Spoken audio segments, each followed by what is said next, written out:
খবরদার আমাকে একটু ছুবি না, না হলে আমি বিষ খেয়ে মরে যাব। আমি তোকে জামাই হিসেবে মানি না। আচ্ছা এনে। এটা কি? বিষের বোতল। কি এটা দিয়ে আমি কি করব? কেন? তুই তো বললি যে বিষ খেয়ে মরে যাবি। তো নে, তুই বেঁচে থাকলে আমি তোকে স্পর্শ করবই। তার চেয়ে ভালো তুই এটা খেয়ে মরে যা। কি? আমি মরতে যাব কেন? মরবি তুই।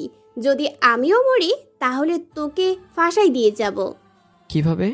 ধরলাম তুই মরে গেলি, সবাইকে এটা বলবো যে তোর মা বাবা জোর করে তোকে বিয়ে দিয়েছে, আর এটা তুই নিতে না পেরে আত্মহত্যা করছিস। সিম্পল। আমি তোকে খুন করব। পারবি না, আমার শক্তি বেশি। তোর কাছে ছুরি পিস্তল কিছুই নাই। এখন শোন, আমার তোর মতো পেতনির সাথে ইডিশ পিডিশ করার কোনো ইচ্ছে নেই। ঢাকায় যাব, ডিভোর্সের অ্যাপ্লাই করে ডিরেক্ট গার্লফ্রেন্ডে হানিমুন। কি?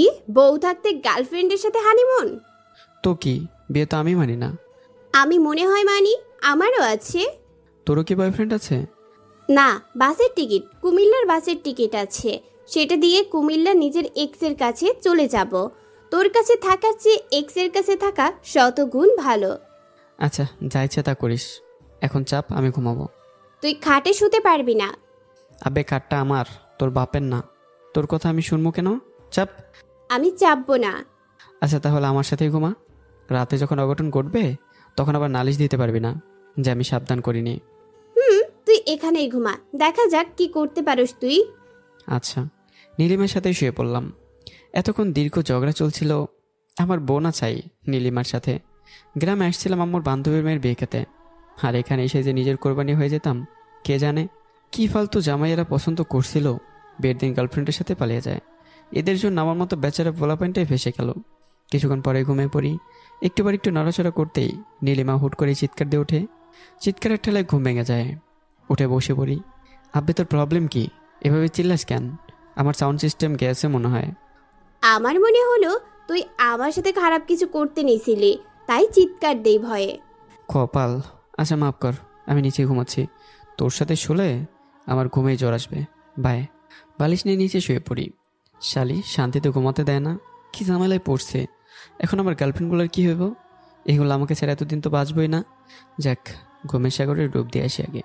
সকাল সকাল ঘুম ভেঙে গেল। উঠে বসে পড়লাম। জানালা দিয়ে আলো আসছে। উঠে দাঁড়ালাম। বিছানায় গিয়ে তাকে দেখি নীলিমা বিছানায় শুয়ে আছে, বালিশের উপর পা আর মাথা মানে পুরা উল্টা। নীলিমা শাড়ি পরে ঘুমিয়ে আছে। শাড়ির আঁচলটা সরে গেছে, পেটের কিছুটা অংশ দেখা যাচ্ছে। এভাবে রাখা ঠিক না। আমি কি আঁচলটা ঠিক করতে যাচ্ছিলাম, পেট নেওয়ার সময় পেল না জাগার। আমাকে চোখের সামনে দেখেই দাঁড়া, আমার সাথে মশকরা। হাত মুচড়াতে মুচড়াতে বলছি, রাতে একটা লাঠি দেখছিলাম, গেল কোথায়? সরি দুলা ভাই, বাই, আমি গেলাম। এই বলে দৌড় দেয়। এবার নীলিমার দিকে তাকিয়ে বললাম, আর তোর কিছু বলার আছে?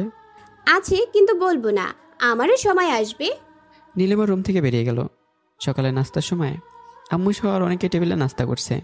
আমি আম্মুকে বললাম, আমি আজ বিকেলে ঢাকায় রওনা দেব। কি, গতকালকেই তো বিয়ে হলো আর আজই চলে যাবি?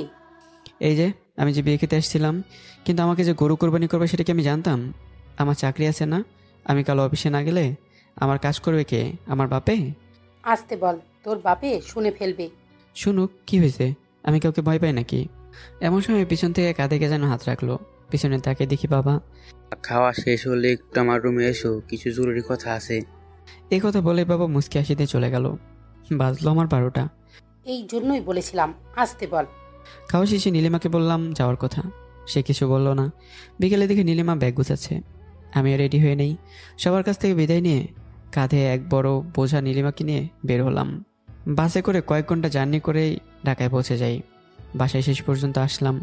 রুমে ঢুকতেই রুমকে নীলিমা পর্যবেক্ষণ করতে থাকে। এমনভাবে পর্যবেক্ষণ করছে যেন বাসায় খুন হয়েছে। সব শেষে বলল, এত ছোট বাসা কেন? ও আচ্ছা, ছোট বাসা। কি এটা ছোট বাসা মনে হয়? আমাদের গ্রামের গোয়াল ঘরও তো এর চেয়ে বড় হয়। আচ্ছা, ছোট মনে হলে ওই যে দরজা আস্তে আস্তে করে বের হয়ে যা। আমি চলে যাব বলছি নাকি? এখানে থাকতে হলে কিছু রুলস মানতে হবে। এখানে বেডরুম একটা, আমার সাথে শেয়ার করেই শুতে হবে। আমি তোর সাথে শুতে যাব কেন? যদি রাতে উল্টাপাল্টা কিছু করিস? সেটা তো আমি এখন করতে পারি। এই বলে নীলিমার দিকে এক প্যাক পা করে শয়তানি দৃষ্টি নিয়ে এগিয়ে যাচ্ছি, আর নীলিমা এক প্যাক পা করে পিছিয়ে যাচ্ছে।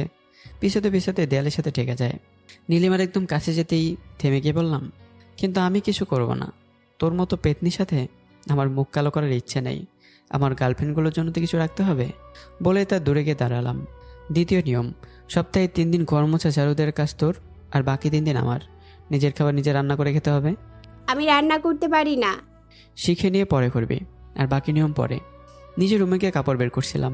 নীলিমা তার ব্যাগ থেকে কাপড় বের করছিল। হঠাৎ নীলিমা চিৎকার দিয়ে বলে, তেলাপোকা। কি কি তেলাপোকা? আমি দৌড়ে লাফ দিয়ে নীলিমার কোলে উঠে পড়লাম। নীলিমা তো পুরো অবাক। এই নাম নাম। না, নামবো না। তেলাপোকা সরাও। চলে গেছে। সত্যি তো? না, মজা করেছি। মজা করছিস কেন? নামবো না। আরে বাপ গেছে। আমার বাপ যাবে কেন? তেলাপোকা যাবে, তাকে তারাও। আরে সেটাই বলছি। না, তুই বলছিস বাপ গেছে। উফ, সম্রাটটা কোল থেকে নামবি। আরে নামছি তো, এমন চিল্লাস কে? বাপ মাইকে ভলিউম কমিয়ে চিল্লাইতে শেখায়নি? ভলিউম কমিয়ে চিল্লানো এ কেমন চিল্লান? আমার কাছ থেকে শিখে নিস। এইসব রাগ, তেলাপোকা আমি চিৎকার দেব, ভয় পাবো, পারলে তোর কোলে উঠবো। আমার কাজগুলো তুই করলি কেন? আসলে ছোট থাকতে অনেক ঝগড়াটি ছিলাম, কাউকে ভয় পেতাম না। তেলাপোকা দিয়ে অন্যদেরকে ভয় দেখাতাম। এমনি একদিন তেলাপোকা দৌড়তে গিয়েছিলাম বন্ধুদের ভয় দেখানোর জন্য, কিন্তু দৌড়ার গিয়ে তেলাপোকা উড়ে নিজের থেকে আমার প্যান্টে ঢুকে যায়। এরপর থেকে ভয় পাই। ভয় পেয়ে তুই মরলি না কেন? আমার কোমরটা ব্যথা হয়ে গেছে, পাটা কোলে নিয়েছি। নীলিমা কাপড় ড্রয়ারে রেখে গোসল করতে চলে যায়, আর আমি রাতের খাবার আনতে চলে যাই। নীলিমা আমার যাওয়ার পর দরজা লাগিয়ে দেয়। এরপর গোসলে চলে যায়। 10 মিনিট পর বাসায় আসি। দরজা লক করতে গিয়ে মনে পড়লো নীলিমা বলছিল সে গোসল করতে যাবে। তার মানে গেট খোলার কেউ নেই। সমস্যা নেই, বাসায় ঢোকার চাবি তো আছেই। চাবিতে গেট খুলে রুমে ঢুকে পড়ি। নিজের রুমে দরজা চাপানো ছিল। ধাক্কা দিয়ে গেট খুলেই ভিতরে ঢুকে যা দেখি, এটা দেখার জন্য আমি একদমই প্রস্তুত ছিলাম না। উত্তেজনায় ভূতে ভেমে চলে গেছি মনে হয়। আবারও ধাক্কা দিয়ে ভিতরে ঢুকে আমি যা দেখি, নীলিমা শুধু একটা টাওয়াল পরেছিল।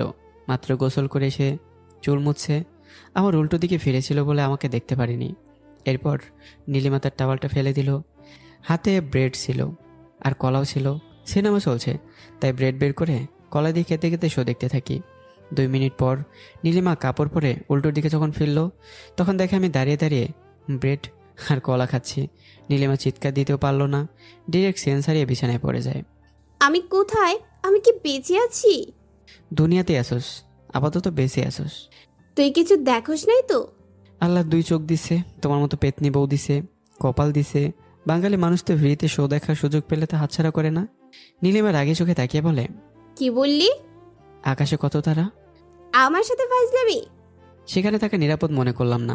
আস্তে করে চলে যেতেই বলল, ওই কুত্তা দাঁড়া, ফ্রিতে শো দেখা। আমিও ভদ্রভাবে দৌড় দিলাম। নীলিমার পিছনে ছুটে আসতে লাগলো। ওই কুত্তা, আমার ইজ্জত ফিরাই দে। সরি, আমি একবার কিছু নিলে ফেরত দেই না।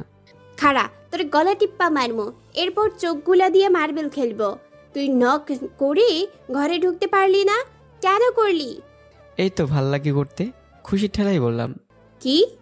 শেষে দাঁড়িয়ে গেলাম আর দৌড়াতে না পেরে পিছনে ঘুরলাম। আমি থামলেও নীলিমা তখনও থামেনি। দৌড়ে এসে আমার সাথে ধাক্কা খেলো।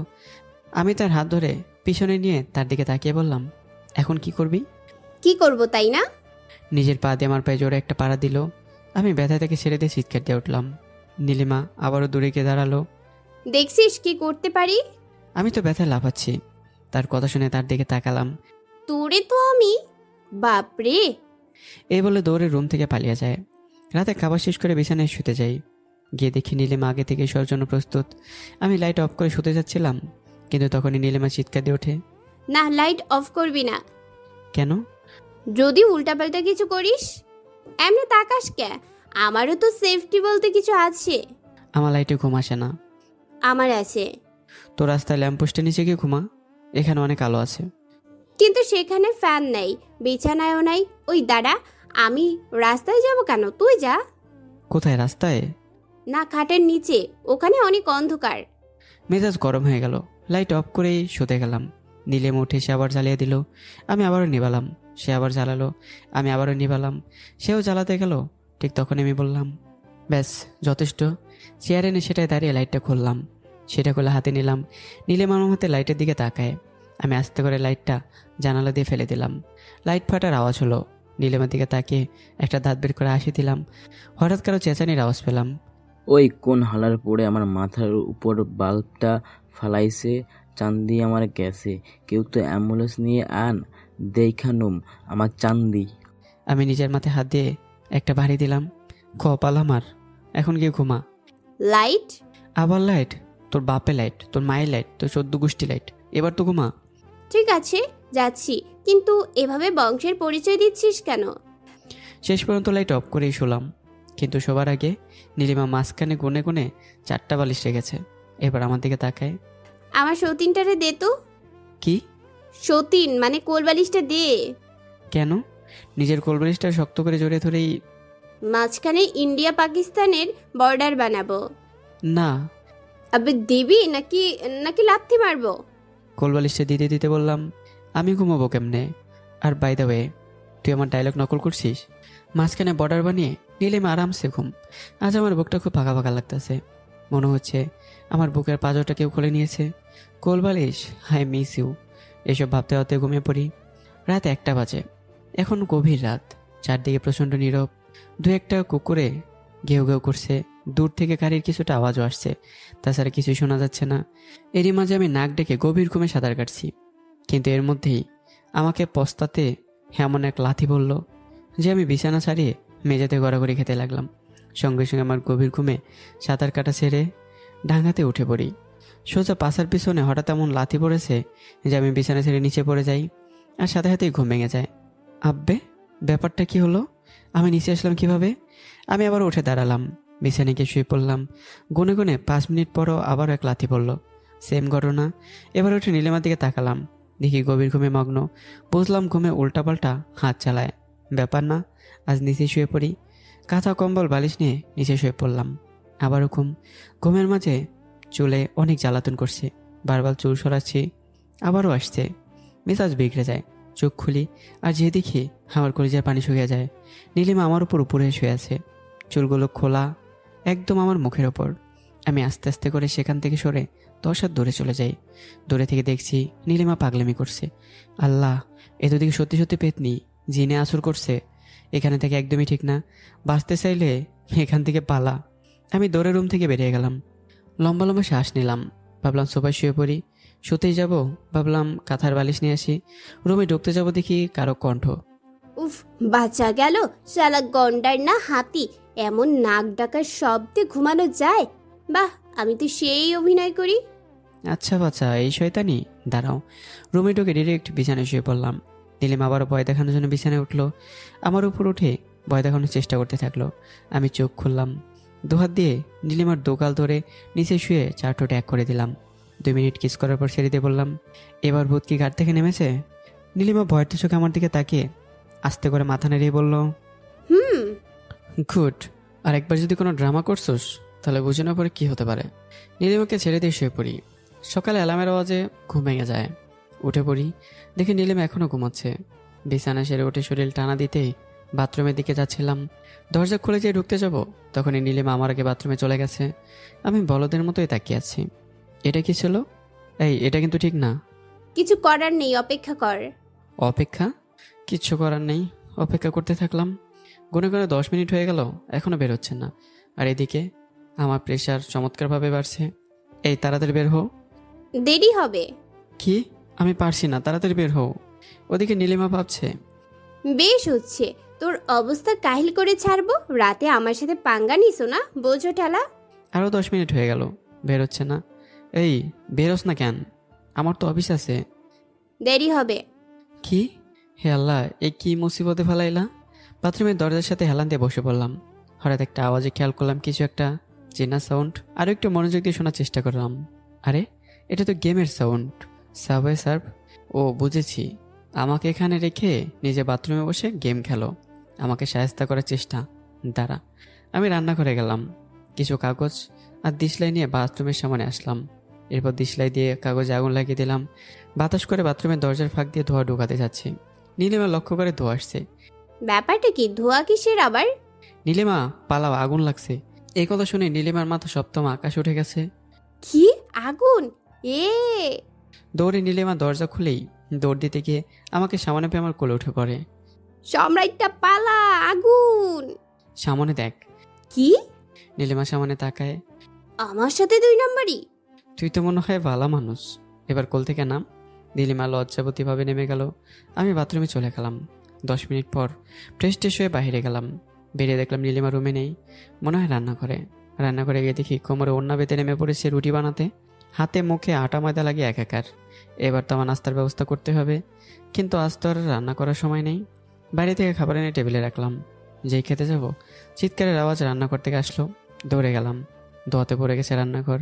গিয়ে দেখি রুটি একটাও তো রুটি মনে হচ্ছে না, ভারতের মানচিত্র লাগছে, নিচ দিয়ে পোড়া। আমি সে অবস্থায় নীলিমা চেহারা দেখে হাসতে থাকি। ব্যাস, আর হাসতে হবে না। কোনোদিন রুটি বানিয়েছিলে এর আগে?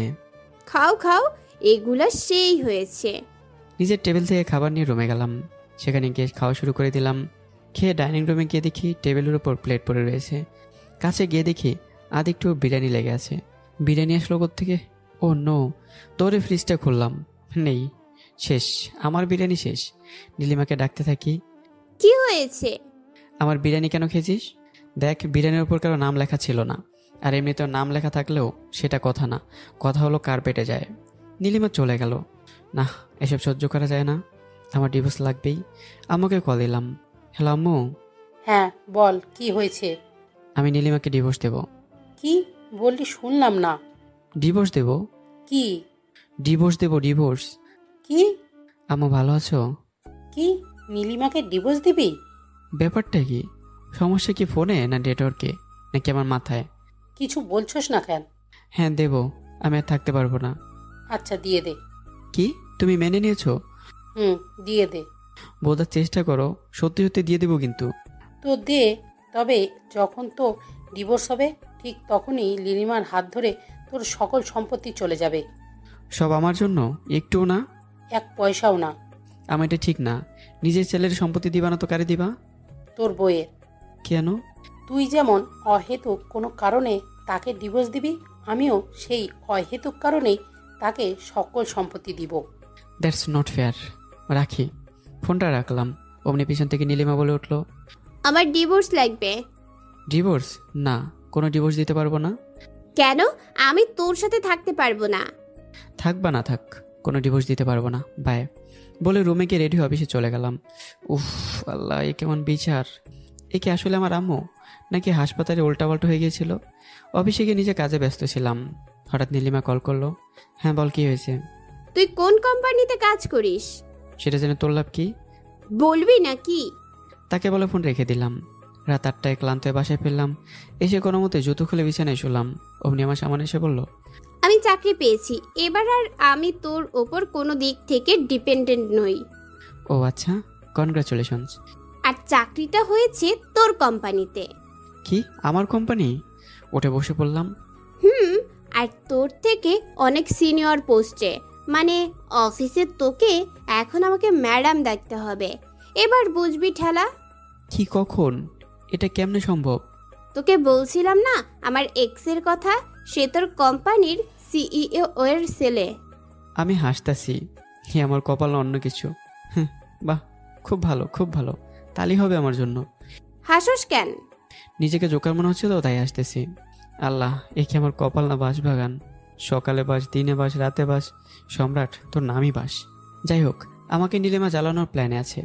আমিও দেখাই আমি কতটা ডেঞ্জারাস। ওকে, ব্যাপার না। রান্নাঘরে চলে গেলাম। 10 মিনিট পর নীলিমা রান্নাঘরে গেল। গিয়ে দেখে অজরে চোখ দিয়ে কান্না স্রোত বেয়ে যাচ্ছে। দেখে তো নীলিমা পড়ে অবাক। কিরে, কাঁদছিস কেন? আমার চাকরি হওয়াটা বুঝি তোর ভালো লাগলো না? চুপ ফকিনি, দেখোস না পেঁয়াজ কাটতেছি। ও, এই জন্য? বাই দ্য ওয়ে, তুই খেয়েছিস? বাহ, আমার প্রতি দরদ কারণ কি? এমনি, বলতে মন চাইলে বল, নইলে দরকার নেই। হয়েছে, আর রাগ দেখানো লাগবে না, খেয়েছি। আচ্ছা। পেঁয়াজ আলু কাটছিলাম, হঠাৎ চোখ গেল ময়লা ঝুড়ির দিকে। 2টা বিরিয়ানির প্যাকেট। একটা সকালে খাওয়া হয়েছে, যেটা নীলিমা খেয়েছে, তাহলে আরেকটা কোনটা? তার মানে, কিন্তু নীলিমা টাকা পেল কোথায়? বিরিয়ানির টাকা কোত্থেকে নিয়েছিস? কোথা থেকে আর? তোর মানিব্যাগ থেকে। কি, আমার মানি ব্যাগ? ও মাই গড! রান্না ফেলে দৌড়ে রুমে গেলাম। প্যান্ট থেকে মানি ব্যাগ বের করলাম। হ্যাঁ, আমার 5,000 টাকা পাঙ্কা হয়ে গেছে। ফকিন্নি, আমার মানি ব্যাগে হাত দিছিস কেন? বাহ, আমার কি টাকার দরকার লাগে না বুঝি?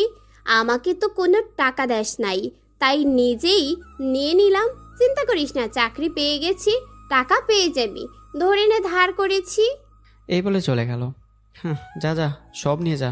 শোবার সময় আজকে কোনো ড্রামা করবি না, না হলে কাল রাতের কথা মনে আছে তো? সেটা কি আর ভুলতে পারি? তার জন্য প্রস্তুতি আছে। কি? নীলিমা পেছন থেকে ছুরি বের করে সামনে আনে। আজকে রাতে কোনো তিরিং বিরিং করবি না, এমন জায়গায় ছুরি ঢুকাবো যে আর কোনো দিন বাবা ডাক শুনতে পারবি না। মাথা থেকে দুপুরটা ঘাম পড়ে গেল। না বাবা, এর সাথে শুলে কোন দিন না জানি একেবারে ঘুম পাড়ায় দেয়। তার চেয়ে ভালো অন্য রুমে ঘুমে পড়ি। উঠেই যাচ্ছিলাম।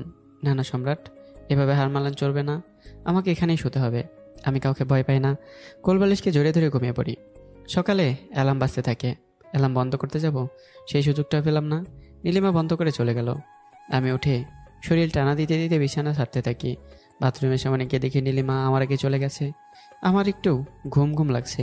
পাশে চেয়ারে বসে ঘুমিয়ে পড়ি। জানি না কতক্ষণ পর ঘুম ভাঙলো। উঠে দেখি বাথরুম খোলা। বাথরুমে চলে গেলাম, ফ্রেশ হয়ে নিলাম। বেরিয়ে নিজে শার্ট প্যান্ট বের করতে যাব, সামনে তাকে দেখি Nilima ready. Shirt pant shoot পরেই এত সুপারফাস্ট, ডিরেক্ট অফিসের ম্যাম। এইসব ভেবে লাভ নেই, আমার রেডি হতে হবে। আমি রেডি হয়ে নিলাম। ব্রেকফাস্ট করে বেরিয়ে পড়লাম নীলিমার আগেই। গিয়ে নিজের গাড়িতে উঠে সিট বেল্ট লাগাচ্ছিলাম, এমন সময় দেখি নীলিমা এসে আমার গাড়িতে বসলো। এই যে ম্যাম, আপনি ভুলবশত গাড়িতে উঠে পড়ছেন, এটা আমার গাড়ি। তো না মানে আমার গাড়িতে যাবি? কোনো প্রবলেম? মানে সামনে বসলে একটু ভালো হতো না? আমাকে তো ড্রাইভার মনে হয়। তো কি তো শুরু করছিস? সামনের সিটে না বসলে গাড়ি থেকে নাম। নামবো না, পারলে তুই নাম, আমি চালাই। আমার বাপের টাকায় কেনা গাড়ি আমি চালাবো, তুই কেন? তাইলে চুপচাপ কথা না বলে গাড়ি চালা। আর আরেকটা কথা, অফিসে কোনোভাবে আমরা যে হাজবেন্ড ওয়াইফ এই পরিচয় দিবি না। আর কিছু বললাম না। আমারও দিন আসবে। গাড়ি স্টার্ট করে অফিসের দিকে চললাম। ঠিক সময় অফিসে পৌঁছে যাই। অফিসে পৌঁছেই ম্যানেজার নীলিমাকে পরিচয় করে দিতে থাকি সবার সাথে। সবাই নতুন বস পেয়ে খুব আনন্দে আছে। কত সুখ তাদের মনে। নীলিমাকে তার কেবিন দেখিয়ে দেয় ম্যানেজার। আমার আর কি, নিজের কাজ শুরু করে দেই। ঠিক 15 মিনিট পর নীলিমা কল করে আমাকে তার কেবিনে যেতে বলে। আমি জানতাম, আমি 100% শিওর 7 মিনিটে আমাকে দিয়ে জ্বালানোর কোনো ফোন দিয়ে আসবে। আমি গেলাম তার কেবিনে। কেবিনে গিয়ে ঢুকে গিয়ে বললাম, কি হয়েছে, ডাকছিস কেন, সমস্যা কি? What is this? এইটা কি তোমার বেডরুম আর আমি তোর বউ? আসলেই তো কপাল। আমি এটাই মনে করি কেবিনে ঢুকেছিলাম। বের হয়ে গেলাম। এবার may coming ma'am? Yes, come in. তো ম্যাম কী জন্য ডেকেছেন? আমার জন্য কফি নিয়ে আসো। কি, এই কফির জন্য আমাকে ডাকা? তো আমি পারবো না, অন্য কাউকে পাঠান। আমি লাস্ট বার বলছি, যাবে নাকি নয়তো? আরে যাচ্ছি তো। গুড। গেলাম কফির জন্য। গিয়ে কফি বানালাম। কেবিনে গিয়ে কফি টেবিলের উপর রাখলাম। Ma'am coffee. ও, কফি হাতে নিল। এবার আমার দিকে তাকালো। এ কি এনেছো? কফি। এই গরমে এত গরম কফি খাবো? কিন্তু কফি তো গরমই হয়। কোল্ড কফি আনো। ফ্রিজে থেকে ঠান্ডা করে আনি।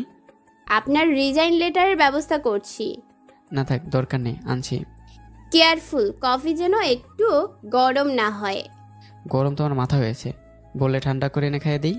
সরি, কি বললি? না কিছু না, আমি যাচ্ছি। গেলাম কফি ঠান্ডা করে আনতে, সরি কোল্ড কফি আনতে। কফি নিয়ে নীলিমার কেবিনে গিয়ে এসে নিজের ক্যাবিনে বসলাম। 5 মিনিট পর আবারও কল করে তার কেবিনে যাওয়ার জন্য। May I coming? Yes. Madam কী কাজ? এসিটা তো বাড়িয়ে দাও, প্রচন্ড গরম। কি, আমাকে শুধু এসি বাড়ানোর জন্য টাকা? কোনো প্রবলেম? এটা তো আপনিও করতে পারতেন, আপনার হাতের কাছে তো রিমোট। তখন সে বলল, ওহ খেয়াল করিনি, আচ্ছা এসি বাড়িয়ে দিয়ে যাও। এসে করতেছে তোরে খালি গায়ে করে ঠান্ডা পানিতে চুবে 100টা এসি ফুল স্পিডে সাইরা তোরে ঠান্ডা করে মাইরা ফেলি। সরি, কিছু বললেন? না না, আমি কিছু বলতে পারি, এই ক্ষমতা কি আমার আছে? এসিটা সেরে কেবিন থেকে বেরিয়ে গেলাম। তারপর আর ডাকেনি। লাঞ্চ টাইমের কিছুক্ষণ আগে আমি নিজের কাজ করতেছিলাম, তখন আমার এক কলিগ ফারিহা ডাকলো। এই যে মিস্টার সম্রাট, আজকে লাঞ্চ টাইমে কি ফ্রি আছেন? ফ্রি? হ্যাঁ আছি, আমার আর কি কাজ থাকবে? তাহলে আজকের লাঞ্চটা দুজনে বাইরে করলে ভালো হতো না? অবশ্যই। তো যাচ্ছেন? এরপর লাঞ্চ টাইম হলে ঠিকই আমের ফারিহা বেরিয়ে পড়ি লাঞ্চের জন্য। নীলিমা দেখে ফেলে যে আমরা যাচ্ছি, আর এটা তার সহ্য হলো না। আমের ফারিহা অফিসের পাশে এক রেস্টুরেন্টে গেলাম। সেখানে বসে কিছু অর্ডার করে কথা বলছিলাম। 5 মিনিট পর আসে নীলিমা। মিস্টার সম্রাট। Yes ma'am. আমার ক্যাবিনে আসুন এক্ষুনি। কিন্তু এখন তো লাঞ্চ টাইম। আমি কিছু শুনতে চাইছি না, ইউ হ্যাভ টু কাম। আচ্ছা 15 থেকে 20 মিনিট পর আসি। 5 মিনিট দিলাম। 5 মিনিটে কি হবে? দেখ ভালো লাগে না। না থাক ম্যাম, দরকার নেমে আসছি। আমি উঠে ফারিয়াকে বললাম, ফারিহা আই এম সরি, আমাকে যেতে হবে। কেন?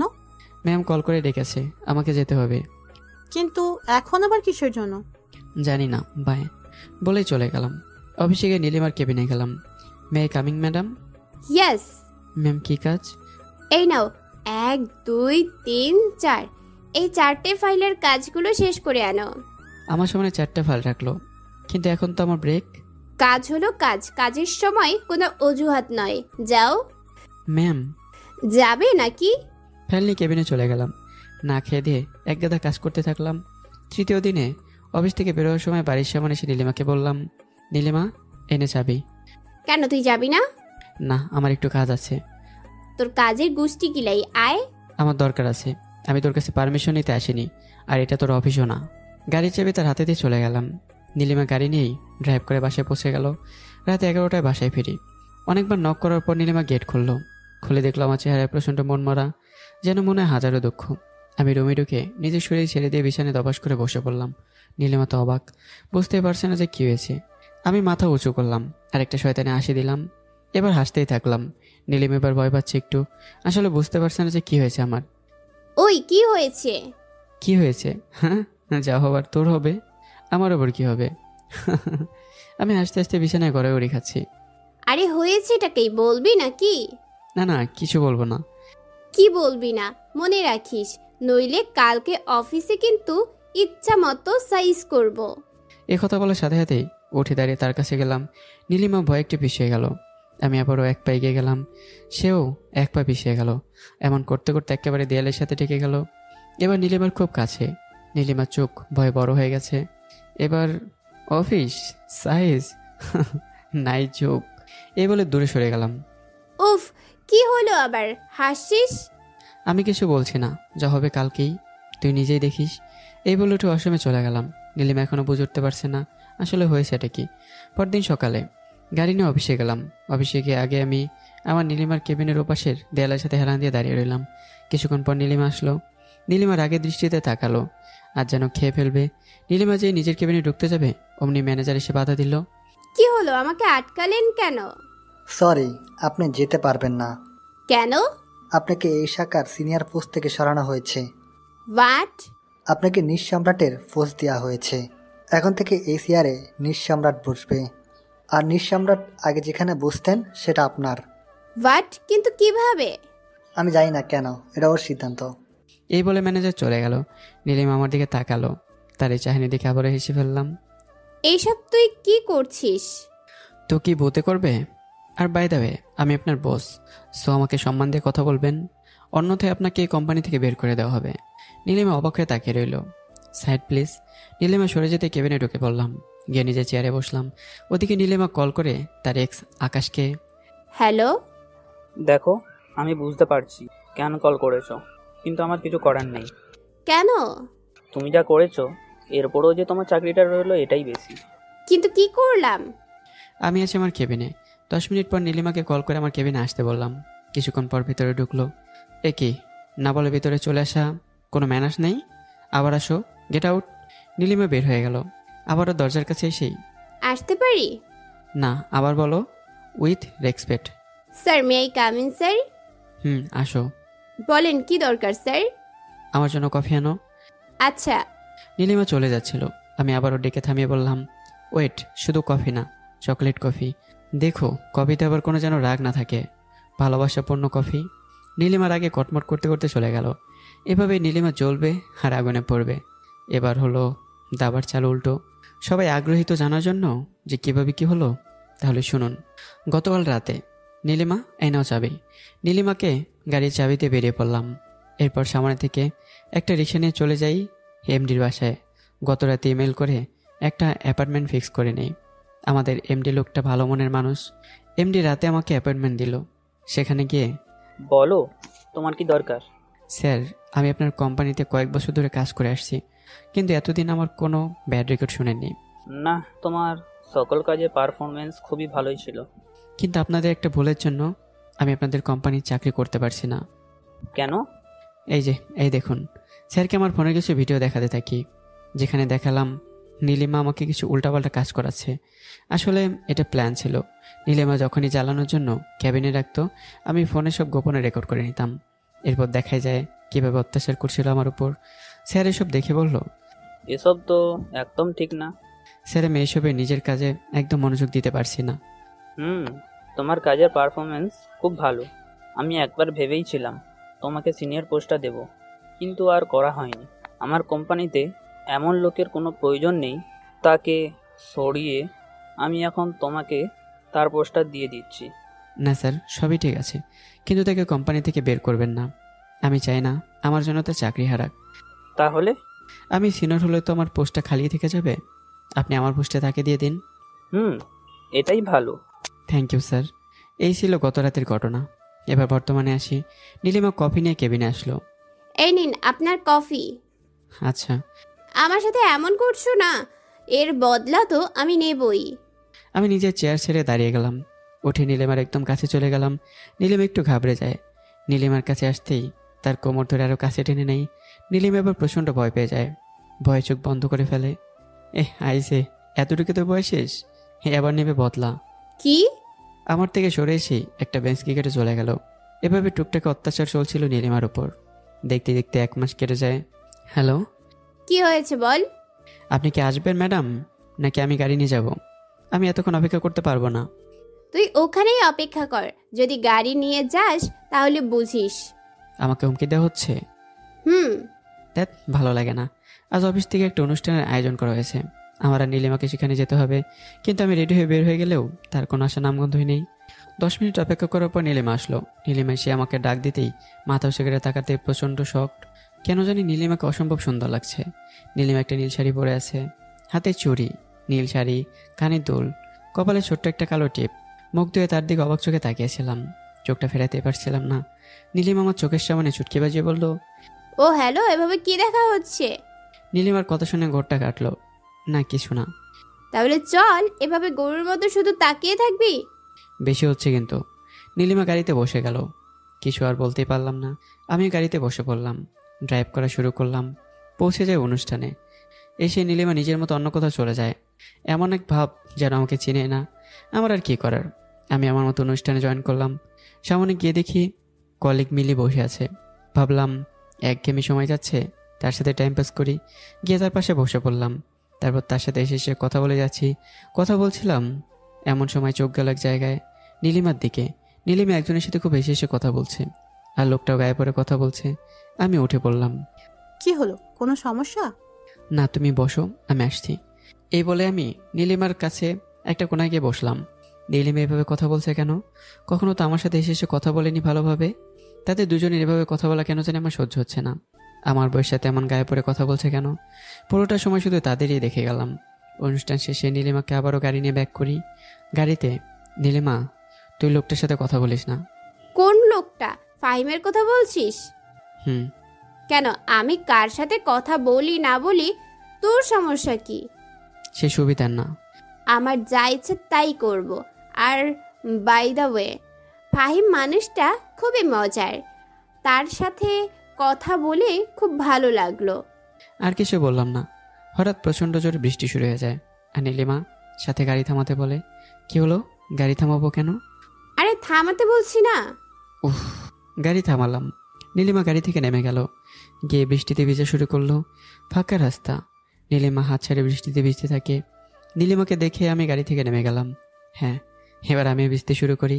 নীলিমাকে দেখতে আরও সুন্দর আর অপূর্ব লাগছিল। আমি নীলিমার দিকে এগিয়ে যাই। কেন জানি নিজেকে ধরে রাখতে পারলাম না, পেছন থেকে জড়িয়ে ধরলাম। এমন সময় নীলিমা ঘাবড়ে যায়, পেছন ফিরে আমার দিকে তাকায়। তোর সাহস কিভাবে হলো আমাকে টাচ করার? কোন সাহসে করলি এটা? গালে হাত ধরে বসে আছি। অভ্যাস, যদি আরেকবার করিস। এই বলে নীলিমা গাড়িতে উঠে গেল। কিছুক্ষণ দাঁড়িয়ে থাকার পর আমি উঠে গেলাম। গাড়িতে একটা কথা বলিনি, এমনকি বাসায় এসেও কোনো কথা বলিনি। রাতে নিজের মতো খেতে শুয়ে পড়ে, আর আমিও তার সাথে শুয়ে পড়ি। মাঝরাতে নীলিমার ঘুম ভেঙে যায় কিছু একটা শব্দে। নীলিমা উঠে পড়ে। উঠে থেকে আমি প্রচণ্ড নড়াচড়া করছি আর গোঙাচ্ছি। ওই এমনটা করছিস কেন? নীলিমা আমাকে ধাক্কা দিল, আর ধাক্কা দিতে গিয়ে বুঝতে পারলো আমার শরীরটা গরম। নীলিমা আমার মাথায় হাত দিল, দিয়ে দেখে প্রচণ্ড জ্বর। নীলিমা দৌড়ে বিছানা ছেড়ে উঠে পড়ে, বাথরুম থেকে পানি নিয়ে এসে আমার মাথায় পানি ঢেলে দেয়। এরপরে সে মাথায় জলপট্টি দেয়। সারা রাত জাগে আমার জন্য, আমার পিছিয়ে ছুটতে ছুটতে ভোরে গিয়ে ঘুমায়। সকালে ঘুম থেকে উঠে দেখি আমার পাশে বসে বসে কিছু একটাতে হেলান দিয়ে ঘুমিয়ে পড়েছে। আমার শরীরে তখন হালকা হালকা জ্বর আর ব্যথা। কেন জানি আগে একটু দুর্বলতা অনুভব করতাম তার প্রতি, আর এখন দুর্বলতাটা আরও বেড়ে গেছে। কিছুক্ষণ পর নীলিমার ঘুম ভেঙে যায়, এরপর সে উঠে চলে যায়। আমি এই শরীর নিয়ে কষ্ট করে উঠে পড়ি, আস্তে আস্তে ডাইনিং রুমে যাই। রুমে যেতেই নীলিমা দেখে ফেলে আমায়। তুই এখানে কেন আসছিস? কেন মানে? ফ্রেশ হব, ফ্রেশ হয়ে খেয়ে দিয়ে রেডি হয়ে অফিসে যাব। না বাবুজান, এইটা হবে না। ফ্রেশ হয়ে সোজা বিছানায় যাবি। কেন? আবার কেন? তোর শরীর খুব ভালো তো, তাই। যেটা বলছি সেইটা। জোর করা হচ্ছে? এরপর না গেলে পেটানো শুরু হবে। না না, দরকার নেই, যাচ্ছি। আমি ফ্রেশ হয়ে বিছানায় শুয়ে পড়ি। কিছুক্ষণ পর নীলিমা আমার জন্য কিছু রান্না করে নিয়ে আসে, আমাকে দেয় খাওয়ার জন্য। এই নে খা। Thank you. ও, আমার 12টা বাজায় এখন থ্যাংক ইউ মারা হচ্ছে? 12টা বাজলো কোথায়? ও, তোর পিছন সারা রাত ছুটেছি তোর জ্বরের কারণে। আমার এসব করতে মজা লাগে, তাই না? খা। খেতে থাকি। গতকালকে খুব রোমান্টিকতা জেগে গেছিল না, তাই না বুঝে টুঝে বেরিয়ে পড়েছেন বৃষ্টিতে। কিছু আর বললাম না। ওই দিন পুরোটা সময় নীলিমা আমার সেবা যত্ন করলো, অফিসেও গেল না, কিন্তু এসব কেন করলো তাও জানি না। পরদিন আমি অনেকটা সুস্থ হয়ে যাই, তাই অফিসের জন্য রেডি হয়ে বেরিয়ে পড়ি। অফিসে গিয়ে নীলিমার কাজে চলে যায়, আর আমি আমার কেবিনে অফিসে কাজ করছিলাম। অনেকক্ষণ করার পর শরীরটা কেমন জানি জং লেগে যাচ্ছে। একঘেয়েমি দূর করার জন্য ভাবলাম বাইরে থেকে একটা হাঁটা দিয়ে আসি। কেবিনের বাইরে গেলাম, হাঁটতে হাঁটতে নীলিমার ডেস্কের কিছুটা সামনে এসে থেমে যায়। দেখলাম ফাহিম নীলিমার কেবিনের পাশে দাঁড়িয়ে নীলিমার সাথে কথা বলছে, খুব এসে গায়ে পড়ে কথা বলছে। দেখে মাথাটা গরম হয়ে গেল। আমি তাদের ডাক দিলাম, এসব এখানে কি চলছে? তারা নিশ্চুপ। এটা কি অফিস নাকি আড্ডা মারা জায়গা? Sorry sir. তোমার কেবিনে যাও। ফাহিম চলে গেল। নীলিমার আগেভাবে তাকিয়ে আর কিছু না বলে চলে গেল। এরপর লাঞ্চ টাইমে আমি আমার লাঞ্চের জন্য বাইরে বেরোলাম। বাইরে এসে দেখি নীলিমার ফাহিম দুজনে কেবিনে নেই। বুঝে গেলাম যে দুজনে একসাথে বেরিয়েছে। ব্যাপারটা আমার খুব ভালো লাগছিল না। এভাবে নীলিমার ফাহিমের ঘটনাটা ঘটেই চলছিল। এবার কেন জানি কিছু হারানোর ভয়ে নিজের মাঝে কাজ করছিল। বুঝতে পারছি হয়তো অজান্তে নীলিমাকে ভালোবেসে ফেলেছি। 6 দিন পর আমি অফিস শেষে রাতে অফিস থেকে বের হলাম। গাড়ির সামনে নীলিমার জন্য অপেক্ষা করতে থাকি, কিন্তু নীলিমার আসার কোনো নামই নেই। 5 মিনিট পর নীলিমা আসলো। কই ছিলি তুই? নীলিমা কিছু না বলে গাড়িতে উঠে পড়লো। আমি কিছু বললাম না, গাড়ি ড্রাইভ করা শুরু করলাম। বাসায় এসে আমি নীলিমাকে আবার জিজ্ঞাসা করলাম, কোথায় ছিলি তুই? আমি তোকে বলতে বাধ্য না। তুই বাধ্য না, কি কারণে বাধ্য হব? কারণ আমি তোর হাজব্যান্ড। হাসালি। হাজবেন্ড? এতদিন পর মনে হলো তুই আমার হাজবেন্ড। বাই দ্য ওয়ে, জানতে চেয়েছিলি না যে আমি কোথায় গিয়েছিলাম? ওকে, তাহলে শোন, ফাহিম আমাকে প্রপোজ করেছে, সে আমাকে ভালোবাসে। কথা শুনে আমার মাথা প্রচণ্ড গরম হয়ে গেল। আমি রাগে নীলিমার 2 হাত দেয়ালের সাথে চেপে ধরি। সম্রাট স্যার।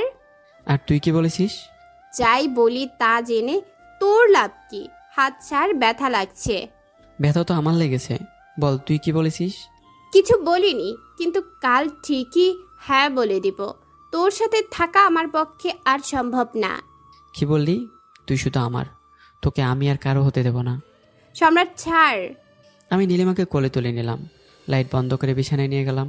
সকালবেলা চোখে রোদের আলো পড়তে ঘুমটা ভেঙে গেল। চোখ খুলতে দেখলাম আমার শরীরে কোনো কাপড় নেই। আমার পাশে নীলিমা বসে হাঁটুর উপর মাথা রেখে কাঁদছে হয়তো। কিছুক্ষণ পর কাল রাতের সব কথা মনে পড়ে যায়। মনে পড়তে নীলিমাকে ধরে ডাক দিই, নীলিমা। নীলিমা আমার হাত ছুঁড়ে দূরে চলে গেল। সর, আমাকে টাচ করবি না। দেখিয়ে দিলি না নিজের লুচ্চামি কাপুরুষত্ব। সরি জানু। একদম কথা বলবি না, জানোয়ার কোথাকার। তোর সাথে কথা বলতেই আমার ঘৃণা করছে। তো কি হয়েছে? আমি তো তোমার স্বামী। জোর করে কখনো স্বামী হওয়া যায় না। সমস্যা নেই, আমি জোর করেই করে দেখাবো। নীলিমা উঠে চলে গেল। গিয়ে গোসল করে ফ্রেশ হয়ে রেডি হতে থাকে অফিসের জন্য। আমিও রেডি হতে থাকি। কিছুক্ষণ পর নীলিমা আসলো, কিন্তু আমার গাড়িতে না উঠে রাস্তায় অন্য কিছুর জন্য অপেক্ষা করতে লাগলো। কি হলো, গাড়িতে উঠবা না? না, তোর মতো মানুষের গাড়িতে ওঠার আমার কোনো ইচ্ছা নেই। আচ্ছা ওকে। আমি নীলিমার কাছে গেলাম, নীলিমাকে কোলে তুলে নিলাম। নীলিমা অবাক হয়ে যায়। আমাকে কোল থেকে নামা। দেখো, বেশি করলে কিন্তু এখানেও ছেড়ে দেবো। না না। নীলিমাকে গাড়িতে আমার পাশে সিটে বসালাম। এবার নিজে বসলাম। অনেকদিন পিছে বসেছ, এবার সামনে বসো বাবু। তুই আমাকে এসব নাম ধরে ডাকবি না। আমার তো ভালো লাগে। এখন তুই গাড়ি চালাবি না, না আমি গাড়ি থেকে নেমে যাব। আচ্ছা, চালাচ্ছি। আমি গাড়ি ড্রাইভ করা শুরু করি। অফিসে আগের মতো যে যার জায়গায় নিজের কাজ করছিলাম, কিন্তু কেন জানি ভালো লাগছিল না। নীলিমাকে কল করলাম। নীলিমা, এক্ষুনি আমার কেবিনে আসো। না। দেখো, আসতে বলছি। আসতে পারবো না। নইলে কিন্তু আমি অন্য রাস্তা ব্যবহার করব। যা খুশি তাই কর। ওকে, তোমার ইচ্ছা। বলে কল কেটে কেবিন থেকে বেরিয়ে গেলাম। হেরে নীলিমার কেবিনের সামনে গেলাম। দেখি আবার শালা ফাহিম নীলিমার সামনের কেবিনে। কালকে প্রপোজ করলাম, তার উত্তর কি দেবে? দেখলাম নীলিমা কিছু বলছে না। বুঝলাম লাইন ক্লিয়ার। এতক্ষণ ফাহিম আমাকে খেয়াল করেনি। আমি ফাহিমের পিঠে হাত রেখে বললাম, সে তো আর উত্তর দেবে না, কারণ সে বিবাহিত। বিবাহিত? কখন, কবে বিয়ে করলো? এই তো 2 মাস আগে। আমাকে তো বলেনি কাকে বিয়ে করেছে। বলার প্রয়োজন বোধ করিনি। বাই দ্য ওয়ে, আমি তার হাজব্যান্ড। কি হাজব্যান্ড? ফাহিমের মাথায় বোধ হয় বাজ পড়ল। Side please. ফাহিম চলে গেল। আমি নীলিমার কাছে গিয়ে তাকে কোলে তুলে নিলাম। সবাই হা হয়ে তাকিয়ে আছে। কোলে নিয়ে কেবিনের দিকে যেতে থাকি। কেবিনে গিয়ে নীলিমাকে চেয়ারে বসালাম। এরপর গিয়ে নিজের সিটে বসলাম। আমাকে এখানে কেন এনেছিস? এমনি, তোমাকে দেখার ইচ্ছে করছে। আমার অফিসের কাজ আছে। ওকে ফাইন, তোমার যা কাজ আছে এখানে করো। আমি পারবো না, আমি যাচ্ছি। ভুলেও ভুল করে পা বাইরে নিও না, নইলে আরও খারাপ পদ্ধতি ব্যবহার করব। নীলিমা কিছু বললো না, শুধু চোখ কুকড়ে রাগের দৃষ্টিতে আমার দিকে তাকিয়ে রইল। আমার ভালোই লাগছিল, দারুণ বিনোদন। এরপর নিজের কাজে ব্যস্ত হয়ে পড়ি। নীলিমা এদিক ওদিক তাকে সময় কাটাতে থাকে। কাজ করতে করতে কোথায় হারিয়ে গেছে বুঝতে পারিনি। হঠাৎ খেয়াল হলো যে নীলিমা কি করছে। ল্যাপটপের কাজ রেখে নীলিমার দিকে তাকালাম। দেখলাম নীলিমা টেবিলে 2 হাত রেখে ঘুমিয়ে পড়েছে। আমি নিজের চেয়ার ছেড়ে দাঁড়ালাম। উঠে গিয়ে নীলিমার কাছে গেলাম। নীলিমার পাশে চেয়ারে বসলাম। নীলিমার চুলে তার চেহারা ঢেকে গেছে। চেহারা বড্ড মায়াবী লাগছে। আমি মাথাটা টেবিলে ঠিক নীলিমার বরাবর রাখলাম। এবার ফদিতেই নীলিমার চুলগুলো উঠছিল। বেশ ভালো লাগলো। এবার চুলগুলো আলতো করে হাত দিয়ে কানে গুঁজে দিলাম। আর কিছু করতে যাব? Sir, may I come in? শালার আসার আর টাইম পেল না। No wait. উঠে গিয়ে নিজের সিটে গিয়ে বসলাম। Okay, come in. ভেতরে আসলো। স্যার, এই যে আপনি যে কাজটা করতে দিয়েছিলেন ওটা কমপ্লিট হয়েছে। দাও। তার হাত থেকে ফাইল নিয়ে চেক করতে থাকি। এর ফাঁকে সেই এমপ্লয়ি নীলিমাকে এভাবে শুয়ে থাকতে দেখি একটু অবাক হয়ে যায়। স্যার, একটা প্রশ্ন করতে পারি? করো। উনি কি আসলে আপনার ওয়াইফ? হ্যাঁ। স্যার, এভাবে কাউকে বিয়ে করলেন, কাউকে জানালেন না? এবার ফাইল চেক করে রেখে তার দিকে তাকিয়ে বললাম, আমি কি নিজেই জানতাম নাকি যে আমার বিয়ে হবে, যে তোমাদের বলবো? মানে স্যার? ও তুমি বুঝবে না, এখন তুমি যেতে পারো। সে চলে গেল। হাতে ঘড়ির দিকে তাকিয়ে দেখি লাঞ্চ টাইম হতে 5 মিনিট বাকি। এবার ভাবলাম নীলিমাকে ডাক দেওয়া যাক। নীলিমার পাশে গিয়ে বসলাম। দবাস করে আস্তে করে একটা থাপ্পড় মেরে দিলাম গালে। নীলিমা দরপর করে উঠলো, চারদিকে তাকালো, আমার দিকে তাকিয়ে বলল, ব্যাপারটা কি হলো? কোথায় কি হলো? আমাকে থাপ্পড় কে মারলো? আমি। কি? কেন? বুড়ো কুসকে হালকা রাগীভাবে তাকালো। মশা। কি মশা? হ্যাঁ, তোমার গালে মশা বসেছিল, ওটাকে মারতে গিয়ে এমন হলো। মস্করা করছিস? হ্যাঁ। আরে না, আচ্ছা রাখো। আসো, তোমার গালে একটু আদর করে দেই। হাত দিয়ে করবো না ঠোঁট দিয়ে? নীলিম এবার উঠে গেল। সাবধান, কাছে আসবি না শালা লুচ্চা। তোমার জন্য একটু হতেই পারি। সর। আচ্ছা ফাইন, আমার জন্য লাঞ্চ নিয়ে এসো। কি? আমি আনবো কেন? আমাকে তুই কে পেয়েছিস, তোর চাকরানি? এবার আমি উঠে দাঁড়ালাম। তার কাছে গিয়ে বা হাত দিয়ে তার কোমর ধরে নিজের কাছে টেনে নিয়ে বললাম, না, চাকরানি না, আমার বদমেজাজি বউ। কি? আমি বদমেজাজি? বদমেজাজি দেখেই তো এমন করো, নইলে তো কিউট হতে। আমার মাথা গরম হচ্ছে। প্লিজ এবার তো কিছু নিয়ে আসো প্লিজ। আচ্ছা যাচ্ছি। নীলিমা চলে গেল। আমার খুব হাসি পেতে থাকে। এমন সময় কল আসলো কারো। কলটা হলো আবিরের, my favourite character. Call receive করলাম। হাই ব্রো, হোয়াটসঅ্যাপ, কোথায় আছোস, কি অবস্থা? ওয়েট, যে কোনো একটা প্রশ্ন কর। আচ্ছা, মদ খাইছোস? না ওয়েট, হোয়াট? তোর জন্য আমার বাসায় 2 বোতল মদ রেডি। আমাকে এই জন্য কল করছিস? না আসলে? আব্বে, বিয়ে শাদি করছোস, দাওয়াত তো দূরের খবরটাই দিস নাই। আসলে ইয়ার সরি, খুব প্রবলেমে ছিলাম। আর বিয়েটার কথা আমি নিজেও জানতাম না। আচ্ছা, ওকে ফাইন। আজ রাতে ভাবিকে নিয়ে আমার বাসায় আসবি। আজ? তো কি 50 বছর পর যখন মরার জন্য বেডে পড়ে থাকবো তখন দাওয়াত দিমো? আয়, আমার মরার সিন দেখে যা। আরে বেটা, আচ্ছা আসবো। গুড। আমার বউ ওয়েটে আসছে ভাবিকে দেখার জন্য। এই বলতে বলতে নীলিমা এসে পড়ে। Okay bye. নীলিমা এসে খাবার রাখলো। আমি গিয়ে নিজের সিটে বসলাম। ওকে, এবার আমাকে খাইয়ে দাও। ওয়েট, আমি আর তোকে খাইয়ে দেব। বেশি কথা না বলে শুরু করো। না। দেখো, আমাকে অন্য কোনো স্টেপ নিতে বাধ্য করো না। কি করবি? আচ্ছা, কি করব? আমি উঠতে গেলাম। আচ্ছা আচ্ছা, খাওয়াচ্ছি। Good wife. নীলিমা আমাকে খাওয়াতে শুরু করে। আমি নীলিমার দিকে শুধু তাকিয়ে রয়েছি। এভাবে কি তাকিয়ে আছিস? খাওয়াচ্ছি তো, পারলে আমাকেও খেয়ে ফেল। আচ্ছা ওকে, আমি উঠতে গেলাম। এই না না। ওকে, আর কিছু করলাম না। খাওয়া শেষে নীলিমা প্লেট রাখলো। এই শোনো। কি? তুমি আমার সাথে এক জায়গায় যাচ্ছ। কি? আমি আর তোর সাথে যাব? No, never, impossible. আরে শোনো আগে। আচ্ছা বল। আমার বেস্ট ফ্রেন্ড তার বাসায় দাওয়াত দিয়েছে। তো? আমি যাচ্ছি আর তোমাকে যেতে বলেছে। তো? তো মানে তুমি যাচ্ছ? No, never. আচ্ছা ওকে। ও, তাহলে কি যাচ্ছি না? না, তবে আমি তোমাকে নিয়ে যাব। কি? একটু আগেই তো বললি না যেতে। আমি বললাম তোমাকে না যেতে, তুমি তো যাচ্ছ না, আমি তোমাকে নিয়ে যাচ্ছি। কিন্তু আমি তো গেলামই, ব্যাপার তো একই হলো। না, এক না। এখানে তুমি নিজে ইচ্ছে যাচ্ছ না, আমি তোমাকে নিয়ে যাচ্ছি। এখানে আমি যাই আর নিয়েও যাও, কথা তো একই হলো। না, এক না, কথায় পার্থক্য আছে। এখানে তুমি যাচ্ছ না, কিন্তু আমি তোমাকে নিয়ে যাচ্ছি। উফ, শাট আপ। তোর যাচ্ছি যাচ্ছ রাখবি? ওকে ফাইন, আমি যাচ্ছি, কিন্তু বেশি কিছু করলে কিন্তু। No chance. ওকে। এই বলে নীলিমা চলে যেতে থাকলো। নীলিমা চলে যাও দেখে একটা চিন্তা এলো। আমি আবার ওটাকে ডাক দিলাম। নীলিমা থেমে পিছনে বিজ্ঞান মেজাজ নিয়ে ঘুরলো। এই, আবার কি? তোমাকে তো যেতে বলিনি। তো আমি এখানে কি করব? আমার চোখের সামনে থাকবে। নীলিমার চোখগুলো প্রচণ্ড বড় করে ফেলে। এবার নীলিমা রেগে গিয়ে একেবারে আমার সামনে এসে বসলো। নে বাবা, আমাকে কোলে তুলে নে, কোলে নিয়ে ফিডার খাও। আমি তো কচি খোকা, সব সময় তোর চোখের সামনে থাকতে হবে। সরি, জাস্ট মজা করছিলাম। তোর মজার গোষ্ঠী কিলাই ঢং। নীলিমা এবার চলে গেল, একবারে পিছনে তাকালো না। নিজের জায়গায় গিয়ে বসলো। চেয়ারে বসে নিজের মাথা নিজে হাত দিয়ে বাড়ি দিতে থাকে। আল্লাহ, এ তুমি কারে আমার ঘাড়ে জুটাইছো? লাইফ তো আমার শেষ করে দিবে। 1 নাম্বার প্রতিবন্ধী, শয়তান, বজ্জাত, পাগল, হারামি, লুচ্চা, ব্লা ব্লা ব্লা। নীলিমা চলে যাওয়ার পর থেকে কেমন যেন লাগতে থাকে, কে জানি জম্পেশ আমার সুনাম করছে। সুনামের ঠেলায় মাথায় চুলকানে উঠে গেছে। যাই হোক, ব্যাপার না, নিজের কাজ করি, নিজের কাছে ব্যস্ত হয়ে পড়ি। সন্ধ্যায় কাজ শেষ করে একটু উঁচু হয়ে হাম ছাড়লাম। অবস্থা টাইট, বডির একটা পার্টে জং লেগে গেছে বোধ হয়। হাত ঘড়ির দিকে তাকালাম, হ্যাঁ সময় হয়ে গেছে, এবার নীলিমাকে নিয়ে বের হওয়া উচিত। নীলিমাকে কল করলাম।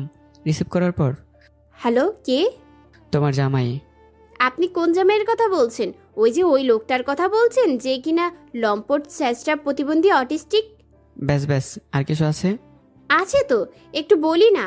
না থাক, বাদ বাকি কাল। এখন নিচে আসেন। কেন? বের হব, মনে নেই? উফ, ঝামেলা, মনে আছে? আসেন। কলটা কেটে দিল আর কিছু না বলেই। আমি অফিস থেকে নিচে নেমে বের হয়ে ওর জন্য অপেক্ষা করতে থাকলাম। 5 মিনিট পর মহামান্য নীলিমার আগমন ঘটে। এসেই না সালাম না দোয়া কালাম, ডিরেক্ট গাড়িতে উঠে গেল। সম্রাট, যুগ বহুত পাল্টে গেছে। আজকালকার স্ত্রীদের মাঝে একটু ম্যানার্স নেই। শ্রাবণের ফিউচার বহুত আন্ধার, নিজেকে নিজেই বললাম। কিছু বলছোস?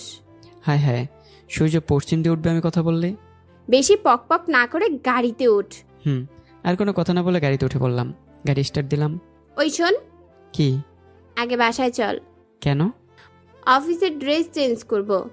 ও, ভাগ্যিস পার্লারের কথা বলেনি, না হলে আমার আর যাওয়ার প্রয়োজন হতো না। গাড়ি সোজা বাড়ির দিকে।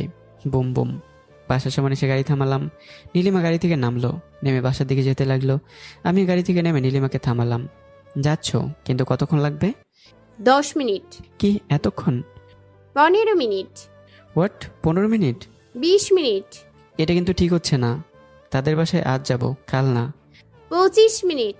এবার কিছু না বলে ঠোঁটে আঙ্গুল দিয়ে আমার মুখ আমি নিজে বন্ধ করে নীলিমার যাওয়ার জন্য হাত দিয়ে ইশারা দিলাম। এতক্ষণ কি করব?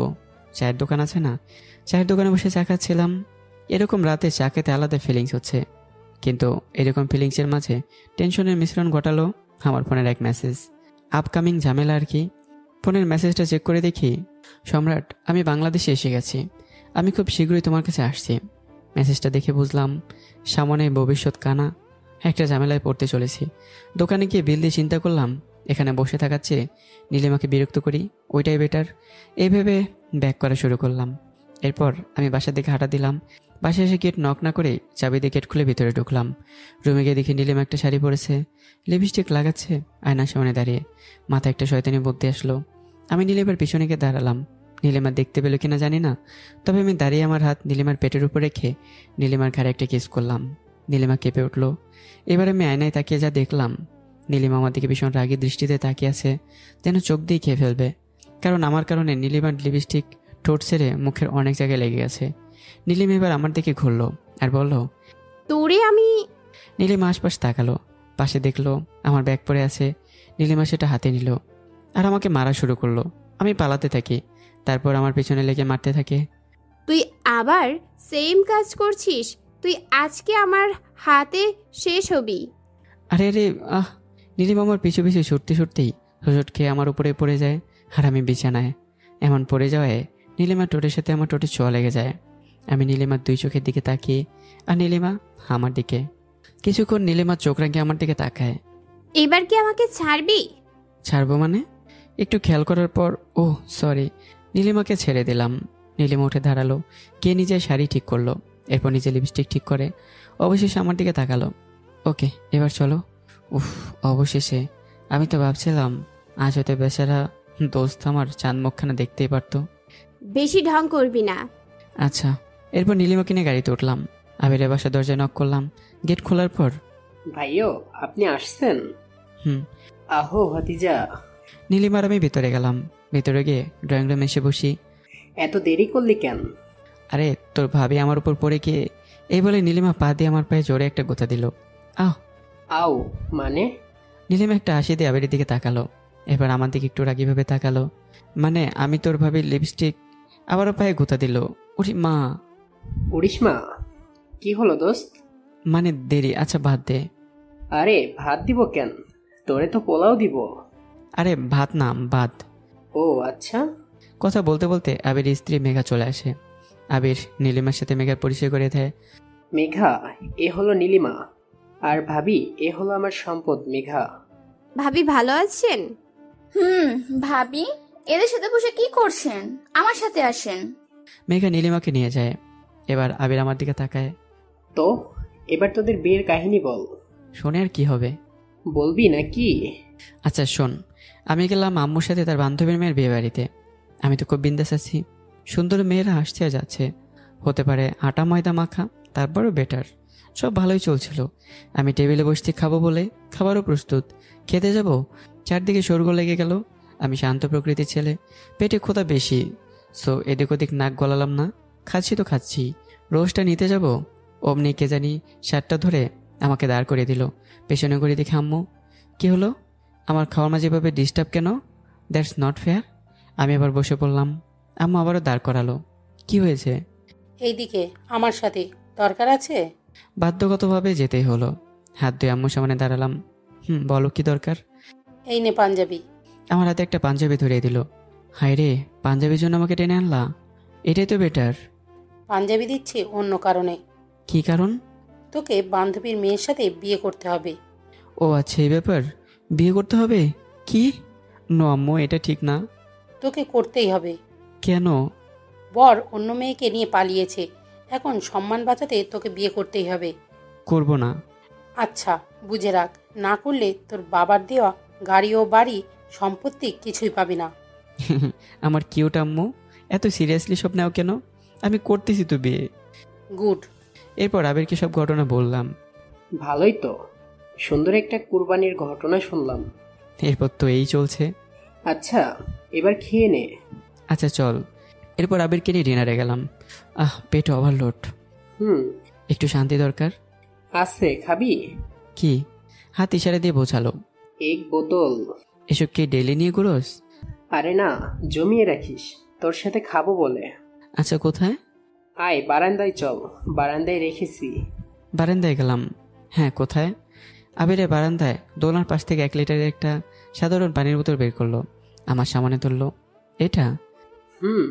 কিন্তু এটা তো খালি। ও আচ্ছা, খালি? কি খালি?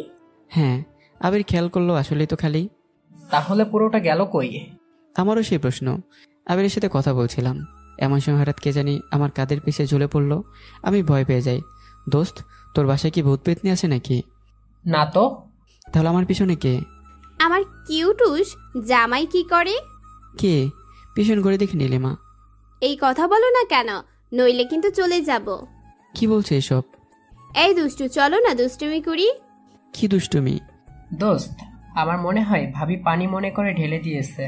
Hugh shut up. দেখো, আমি আমার দুষ্টুর সাথে কথা বলছি, তুই কে রে? নীলিমা ঠিক হও, এমন করে না। You also shut up. আমাকে খালি জ্বালাস, I will kill you. Samrat, আমি বলি কি, নীলিমাকে নিয়ে বাসায় যা, সে আর কন্ট্রোলে নেই। এই খবরদার, কেউ আমাকে টাচ করবি না। নীলিমাকে ধরে টানছি, কিন্তু নীলিমা যেতে চাচ্ছে না। আমি যাব না। আচ্ছা, নীলিমাকে ধরে ডিরেক্ট কাঁধের উপর তুলে নিলাম। নীলিমা চিল্লাচিল্লি শুরু করে দেয়। এ বাঁচাও, এই বাজে ছেলে আমাকে নিয়ে যাচ্ছে, বাঁচাও। নীলিমাকে নিয়ে বাসা থেকে বের হয়ে গেলাম। নীলিমাকে নিয়ে জোর করে গাড়িতে বসালাম। নীলিমা চেঁচামেচি শুরু করে। রেগে একটা ধমক দিয়ে দেই, চুপ, একদম চুপ। নীলিমা এবার চুপ হয়ে যায়। নীলিমাকে সিট বেল্ট লাগিয়ে আমি গাড়িতে বসে পড়ি। এবার গাড়ি ড্রাইভ করতে শুরু করে দেই। গাড়িতে বসে কি যেন আবোল তাবোল কথা বলতে শুরু করে। আপনি অনেক পচা। জানি। ভালো তো আমার বরটা, কত কিউট। এভাবে অনেকক্ষণ নীলিমা বক বক করেই চলছে। আমি সেসবে খেয়াল করলাম না, নিজের মতো গাড়ি চালিয়ে এগিয়ে যেতে লাগলাম। একটা সময় সে নিজে থেকে চুপ হয়ে যায়। এভাবে অনেকক্ষণ কেটে যায়। হঠাৎ নীলিমা আবার বলে উঠল, অনেক রাগ হয়েছিল, কত ভালোই ভালোই আমার বিয়েটা ভেঙে যাচ্ছিল, কত খুশি হয়েছিলাম, কোনো ইচ্ছেই ছিল না বিয়ের, কিন্তু কই থেকে এসে সম্রাটটা টপকালো, আমাকে বিয়ে করে ফেললো। খুব রাগ হলো। রাগে বাসুরাতে উল্টাপাল্টা যা পেরেছি তাই তাকে শোনালাম। এই 2টা কথা তো বলতেই পারি, কিন্তু সে কি করলো, আমার সাথে খারাপ ব্যবহার করলো। বাসুরাতে বউয়ের সাথে এমন ব্যবহার কেউ করে? জেদ চেপে গেছিল, তাই ঢাকা যাওয়ার পর সময় তাকে শাস্তি দেওয়ার ধান্দায় থাকতাম। সেও কেমন ফাজিল ছেলে, আমাকেও খুব জ্বালাতো। তার অফিসে পর্যন্ত চাকরি নিলাম তাকে সাহায্য করার জন্য, কিন্তু সে। আমি নীরবে শুধুই যাচ্ছি। নীলিমা নেশার করে সে বলে যাচ্ছে, নিজের সাথে নিজেই কথা বলছে। খুব শয়তান। এই বলে কিছুক্ষণ পর থামলো। কিন্তু খুবই ভালো ছেলে, কি জানতাম এভাবে তার সাথে ঝগড়াঝাটিতেই তার প্রতি দুর্বল হতে থাকি। এবার একথা শুনে নীলিমার দিকে তাকালাম। একটু একটু করে তাকে ভালো লাগতে লাগলো। একসময় ভালোবেসে ফেলি, কিন্তু সেও আমার প্রতি একটু দুর্বল। হারামজাদা, আমাকে ছাড়বেও না আর ধরবেও না, ডিভোর্সও দেবে না আর কাছেও টানবে না। আমি জানি যখন কোনো কিছু হারিয়ে যেতে থাকে তখন তার মূল্য বোঝে। তাই ফাহিমের সাথে ইচ্ছে করে প্রেমের অভিনয়টা করলাম। ভেবেছিলাম হয়তো এতে জ্বলবে আর আমাকে এসে বলবে যে আমাকে ভালোবাসে। কোথায় উল্টো এসে আমাকে রাত্রে রাগারাগি করে, জোর করে ভালোবাসার আদায় করার চেষ্টা। তখন প্রচন্ড রাগ হয়। নীরব শ্রোতার মতো তখনও শুনে যাচ্ছি। কি মনে করেছে অফিসে এই কাজ সেই কাজ করিয়ে আমাকে জ্বালাতো? আমি একটু জ্বলতাম না, উপভোগ করতাম। তার পাশে বসে থাকা, যখন কাজ করতো তখন লুকিয়ে দেখা। এসব কি বলে? মনে মনে এত কিছু? বাহ! কিভাবে ভালোবাসা প্রকাশ করতে হয় তাও জানে না ফাজিল। কোথায় এসে আমাকে ফুল দিয়ে হাঁটু গেড়ে প্রপোজ করবে? না তা কেন, জোর করে সবকিছু করতে চায়। মেয়েদের কিভাবে ইমপ্রেস করতে হয় তাও জানে না। যতদিন না প্রপোজ করবে না ততদিন আমি তার কাছে ধরা দিব না, এই ভেবে রেখেছিলাম। নিজেকে কি মনে করে শালা হনুমান বান্দর টিকটিকি। এসে বলতে বলতে নীলিমা একসময় ঘুমিয়ে পড়ে। মনে মনে আবিরকে থ্যাঙ্কস দিলাম, তার জন্য আজকে কিছু একটা জানতে পারলাম। বাসার সামনে এসে গাড়ি থেকে নেমে যাই। নেমে গাড়ির দরজা খুলে নীলিমাকে ডাক দিতে যাই, কিন্তু আর দিলাম না, থাক ঘুমাক। আমি তাকে কোলে তুলে নিলাম। কোলে নিয়েই বাসার দরজার সামনে আসলাম। কোল থেকে নামে দরজা খুললাম। খুলে আবার কোলে নিয়ে রুমে গেলাম। গিয়ে নীলিমাকে বিছানায় শুয়ে দিলাম। শুয়ে দিয়ে কিছুক্ষণ তার দিকে তাকিয়েছিলাম। ঘুমন্ত অবস্থায় কতটা সুন্দর লাগছে, ক্লান্ত চেহারা। উঠে চলে যেতে যাচ্ছিলাম, হঠাৎ মনে হলো কে জানি হাত ধরে আটকে দিল। ঘুরে দেখি নীলিমা আমার হাত ধরে আছে, হাত ঘুম অবস্থায় তাকিয়ে আছে। এই কোথায় যাচ্ছিস? এখানে আমার কাছে আয়। আমি আর কিছু বলতে পারলাম না। তার আগে নীলিমা ঘুমিয়ে গেল। নিজের হাত তার থেকে ছাড়িয়ে তার মাথায় আস্তে করে একটা চুমু দিলাম। নীলিমার গায়ে কাঁথা দিয়ে বাসা থেকে বেরিয়ে পড়লাম। অনেক কাজ পড়ে গেল আমার জন্য, গাড়ি নিয়ে বেরিয়ে পড়লাম। সকালে নীলিমা রোদ্রের আলোতে ঘুম ভেঙে যায়, চোখ খুলে তাকায়, উঠে বসে পড়ে। হাম দিতে দিতেই শরীর টানা দিতে থাকে। এবার সামনে তাকায়, সামনে তাকিয়ে নীলিমার চোখগুলো বড় বড় হয়ে যায়। সারা রুম বেলুনে ভরা, বেলুন এদিক ওদিক ছড়িয়ে আছে। তার সামনে দেয়ালে বড় করে লেখা, গুড মর্নিং ম্যাডাম। নীলিমা বিছানা ছেড়ে উঠে দাঁড়ালো। নীলিমা কিছুই বুঝতে পারছে না। এসব কে করলো? নীলিমা হেঁটে হেঁটে ড্রয়িং রুমে গেল। এই রুমটা আগের চেয়ে বেশি সুন্দর করে সাজানো, ফুল আর বেলুন দিয়ে ভরপুর। নীলিমা নিচে তাকিয়ে সবচেয়ে বেশি অবাক হলো। নিচে গোলাপ ফুল দিয়ে সাজিয়ে, নিচে বড় করে লেখা, আই লাভ ইউ। নীলিমা যেন কিছুতে বিশ্বাস করতে পারছে না, অবাস্তব বলে মনে হচ্ছে তার কাছে। এবার পিছন থেকে কারো ডাকের আওয়াজ পেল। নীলিমা পেছনে ঘুরে দেখে আমি তার পিছনে ফুল নিয়ে হাঁটু গেড়ে বসে আছি। তার দিকে ফুল বাড়িয়ে দেই। নীলিমা অনেক সারপ্রাইজ হয়ে যায়। নীলিমা হবে আমার পথ চলার সাথী? দেবে কি তোমার সাথে সারা জীবন থাকার অনুমতি? নীলিমা আমি তোমাকে ভালোবাসি, দেবে কি সুযোগ? নীলিমার চোখগুলো বড় হয়ে জলজল করছিল। মাথা নাড়িয়ে হ্যাঁ সম্মতি দিল। আমি দাঁড়ালাম। আমি দাঁড়াতেই নীলিমা আমাকে জোরে করে জড়িয়ে ধরলো। আমি তাকে জড়িয়ে ধরলাম। এতদিন কেন বলস নাই? আগে কি এত কিছু জানতাম? জানলে তো কবেই বলে দিতাম। এত কিছু জানতাম মানে কি জানতি? আর আমার কালকে রাত্রের কিছু মনে পড়ছে না কেন? ওই তো কালকে রাত্রে আমি এর আগে যে বিয়ার খাবো বলে প্ল্যান করছিলাম, সেটা তুমি খেয়ে ফেলেছিলে। আর ফেরার সময় নেশার ঘরে তোমার মতো করে সব কথা বলে ফেলেছিলে। কি? নীলিমা এবার আমাকে ছেড়ে দাঁড়ালো। তার মানে তোর জন্য আমি ওসব খেলাম? যা, আমি কখনোই খাই না। হ্যাঁ। আর তুই এর সুযোগ নিয়ে সব জেনে নিলি? হ্যাঁ। ও না। শয়তান হারামজাদা ফকিন্নি, ফার্দার ওসব গলা দিয়ে নামিয়েছিস তাহলে তোকে আমার লাইফ থেকে নামিয়ে দেব। আচ্ছা। ও খুব মজা লাগে না? কি? নীলিমা এবার হাত মোড়াতে থাকে আর আমার দিকে আস্তে আস্তে এগোতে থাকে।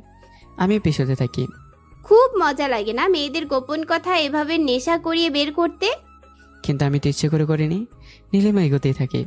আবার সেই সব গাড়িতে যখন বলছিলাম বেখিয়ালে, তখন তোকেই শুনতে হলো। খুব মজা লাগে না শুনতে? কি করব, আল্লাহ কান্দিছে শোনার জন্য। শুনে ফেললাম, কি করতে পারি। এবার দেয়ালে মাথা টেকে যায়। ও আল্লাহ, আল্লাহ হাত দিছে তোকে পিটানোর জন্য, এখন তোকে পিটাই। নীলিমা একেবারে কাছে আসতে, ওয়েট 1 মিনিট। নীলিমাকে কোলে তুলে নিলাম। আল্লাহ শক্তি দিছে তাই কোলে তুললাম। আল্লাহ আমাকে ভালোবাসার ক্ষমতা দিছে তাই তোমাকে এখন ভালোবাসি। মানে? না বললেও চলবে। নীলিমাকে কোলে নিয়ে রুমের দিকে ছুটলাম। ফাজিল। তোমারই। ভালোবাসি এই ফাজিলকে। আর আমি তোমাকে। এভাবেই একটা দুষ্টু মিষ্টির ভালোবাসার গল্পের সমাপ্তি ঘটলো। তো বন্ধুরা, কেমন হয়েছে দুষ্টু মিষ্টি গল্পটি অবশ্যই কমেন্ট করে জানাবেন। নতুন গল্পের জন্য তৈরি থাকবেন। ভালো থাকবেন, সুস্থ থাকবেন। আল্লাহ হাফেজ।